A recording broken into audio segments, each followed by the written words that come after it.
நந்திவரம் அரசு ஆண்கள் மேல்நிலைப் பள்ளி வளாகத்தில் ரூபாய் 15 லட்சம் மதிப்பீட்டில் கூடைப்பந்து விளையாட்டு மைதானம் அமைக்க செங்கல்பட்டு தொகுதி எம்எல்ஏ அடிக்கல் நாட்டினார். செங்கல்பட்டு மாவட்டம் நந்திவரம் அரசு ஆண்கள் மேல்நிலைப் பள்ளி வளாகத்தில் ரூபாய் 15 லட்சம் மதிப்பீட்டில் கூடைப்பந்து விளையாட்டு மைதானம் அமைக்க செங்கல்பட்டு தொகுதி எம்எல்ஏ அடிக்கல் நாட்டினார். செங்கல்பட்டு மாவட்டம் கூடுவாஞ்சேரி நெல்லிக்குப்பம் சாலை ஓரத்தில் நந்திவரம் அரசு ஆண்கள் மேல்நிலைப் பள்ளி உள்ளது. இங்கு 1500க்கும் மேற்பட்ட மாணவர்கள் படித்து வருகின்றனர்.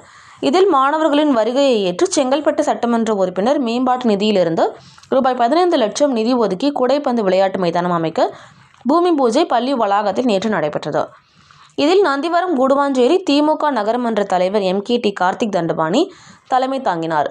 துணைத் தலைவர் வக்கீல் GK லோகநாதன், நகராட்சி ஆணையர் ராணி, பள்ளி தலைமை ஆசிரியர் பிரபாகரன் ஆகியோர் முன்னிலை வகித்தனர்.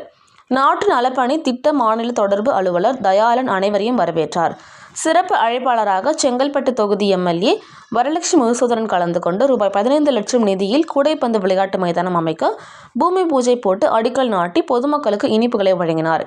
இதில் வார்டு கவுன்சிலர்கள் ஜெயந்தி ஜெகன், ரவி, சதீஷ்குமார், நக்கீரன், டில்லி, ஸ்ரீமதி ராஜி, சசிகலா செந்தில், நகராட்சி பொறியாளர் வெங்கடேசன், சுகாதார ஆய்வாளர் காளிதாஸ் உட்பட ஏராளமானோர் கலந்து கொண்டனர்.